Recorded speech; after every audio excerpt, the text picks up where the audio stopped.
नमस्कार.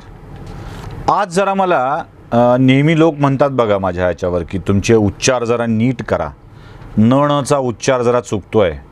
त्या नणच्या उच्चारातच जरा दुरुस्ती करत मी बोलण्याचा प्रयत्न करणार आहे. त्याचं कारण असं आहे की करून दाखवलं हा जो शब्द सातत्यानं वापरला जातो त्या शब्दाचा करून दाखवलं असाच अर्थ आम्हाला कळतो आहे. म्हणून ते करून दाखवलंच्या ऐवजी करून दाखवलं असंच म्हणावं लागेल.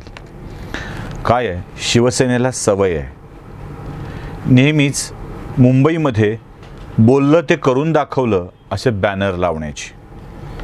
आणि ते बॅनर शिवसेनेने मुंबईत केलेल्या मनपानं केलेल्या विकासासंबंधीचे असतात. आता हेच शिवसेनेनं महाराष्ट्रात देखील करून दाखवलंय असं सांगायची वेळ आली आहे. हा शब्द करुण असा घ्यावा, कारण महाराष्ट्रात जे घडतंय ती स्थिती करुण अशीच आहे.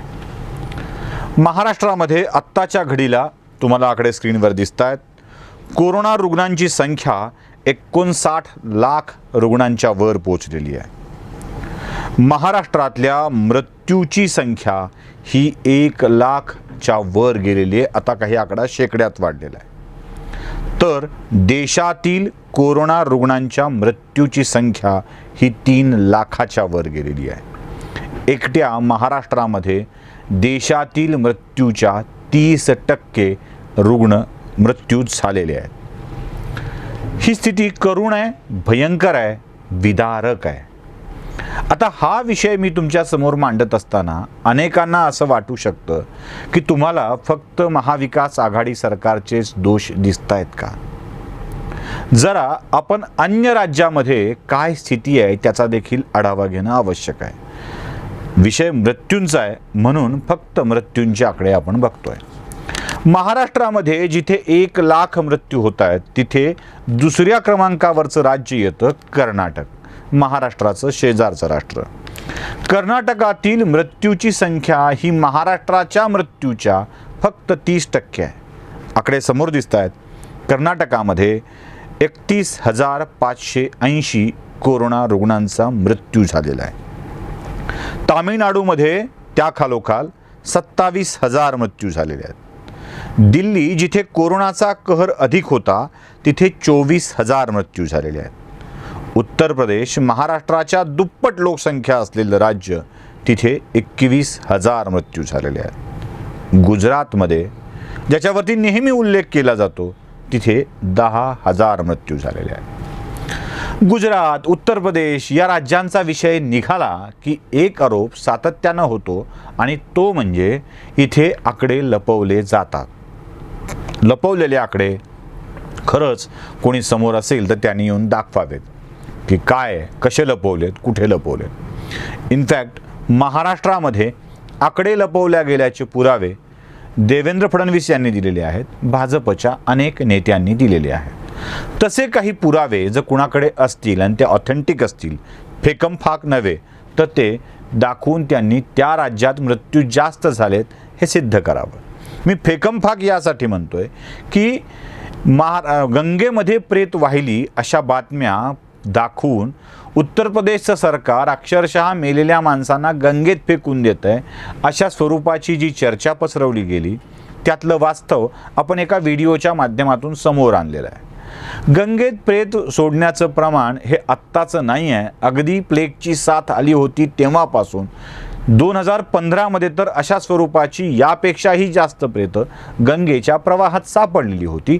त्यावेळेला योगी आदित्यनाथ नव्हे तर अखिलेश यादव यांची तिथे सत्ता होती. त्यावेळेला मात्र या प्रेतांकडं लोकांची परंपरा म्हणून बघितल्या गेलं आणि आता मात्र योगींचं अपयश म्हणून बघितलं गेलं. अर्थात मोदी विरोधकांमध्ये असलेल्या काही पत्रकारांच्याकडून अशा स्वरूपाच्या गोष्टी सातत्यानं घडत असतात। आंतरराष्ट्रीय माध्यमातून या बातम्या देऊन भारताला बदनाम करण्याचा, भारतापेक्षा मोदीला बदनाम करण्याचा हा प्रयत्न असतो। हेही आपण मागच्या एका व्हिडिओमध्ये बघितलेलं आहे, त्याचंही डिस्क्रिप्शन मी तुम्हाला देतो आहे। त्यामुळे जर ही आकडेवारी खोटी असेल तर आपण सांगावी। एकीकडं सेकंड लार्जेस्ट स्टेट म्हणून कर्नाटकापुढे येतं, ज्याच्यामध्ये 31,000च्या आसपास मृत्यू झालेले असतात, 31,580 मृत्यू झालेले असतात, आणि महाराष्ट्रात मात्र हा आकडा 1 लाखाच्या पुढे गेलेला असतो।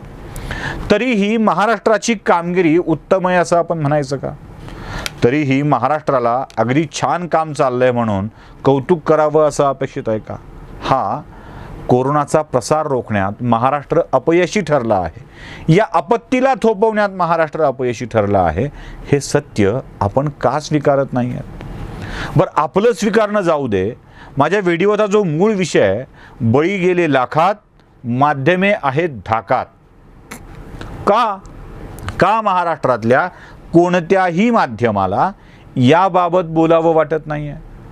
बळीचे आकडे सांगताना महाराष्ट्राचे कोपऱ्यात सांगायचे आणि भारतात 3 लाख बळी म्हणून सांगायचं, हा जो प्रकार वाढलाय ना, तो माध्यमांना धाकात ठेवल्यामुळं माध्यमं अशी आकडेवारी देतात का, हा प्रश्न पडल्याशिवाय राहत नाही।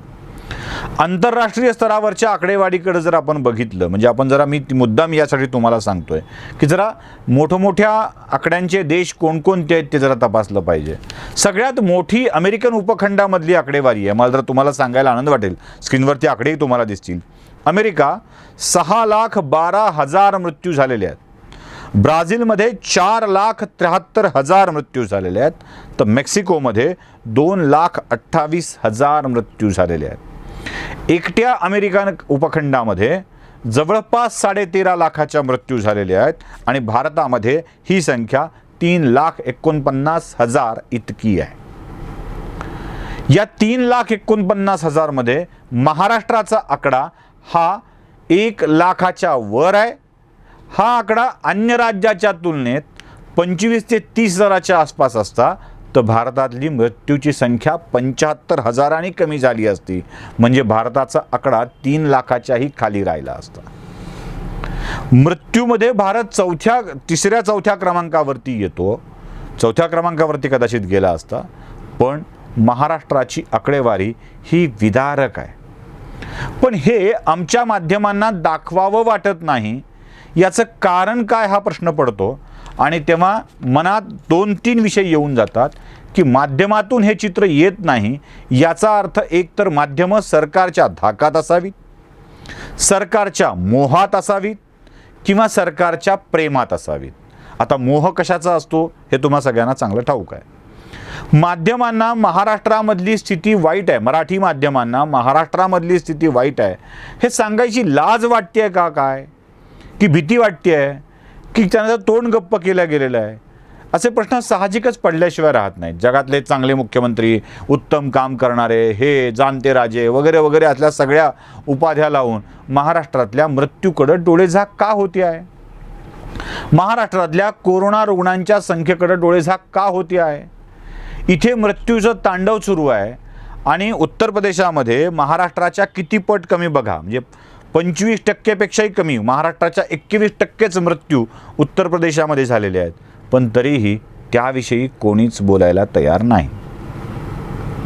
म्हणजे उत्तर प्रदेशमध्ये मात्र मृत्यूचं तांडव सुरू आहे, गंगेत प्रेत वाहत चालली आहेत, ते लपवतायत, ते खोटं बोलतायत, गुजरातेत खोटं बोलतायत, उत्तर प्रदेशात खोटे बोलतायत, दिल्लीत खोटं बोलतायत, दिल्लीत खोटं बोलतायत म्हणत नाहीत, म्हणजे दिल्लीत कमी आहे, दिल्लीत खोटं बोलतायत म्हणत नाहीत, पण तामिळनाडूत काय होत आहे ते जरा सांगाल का? या सगळ्या राज्यांमध्ये मृत्यूचं तांडव सुरू असल्याच्या बातम्या येतात, पण महाराष्ट्रात माणसं मृत्युमुखी पडतात हे सांगण्यासाठीची जीभ उचलायची ताकदसुद्धा माध्यमांच्या मध्ये नाही आहे का? का लपवताय हे सगळं? जरा तुमचा अजेंडा तरी लोकांच्या समोर आला पाहिजे, हे एवढंच या प्रसंगानं सांगायचं आहे। मराठी माध्यमांनी तटस्थपणा नावाचा प्रकार काय असतो याचा एक वेगळा मापदंड तयार केला आहे। पत्रकार निष्पक्ष असला पाहिजे, पत्रकार तटस्थ असला पाहिजे, म्हणजे त्यानं मोदीला शिव्या घातल्या पाहिजेत, त्यानं भाजपला शिव्या घातल्या पाहिजेत, त्यानं संघाला शिव्या घातल्या पाहिजेत, आणि पत्रकार तर तटस्थ असतो, पण तो जर मोदीला चांगलं म्हणत असेल, तो जर भाजपला चांगलं म्हणत असेल, तो जर संघाला चांगलं म्हणत असेल, तर तो मात्र भाट असतो, चाट्या असतो, भक्त असतो. अशा स्वरूपाची नवी मापदंड निर्माण करताना, मृत्यू झाकताना आपण काय ठरता, याविषयीच्या बातम्या बदलून देताना आपण काय ठरता, हे जरा आता माध्यमांनी स्पष्ट करायची वेळ आली आहे. आणि सरकारनं देखील 1 लाख मृत्यूंवरती आपलं स्पष्टीकरण देण्याची वेळ आली आहे. नमस्कार.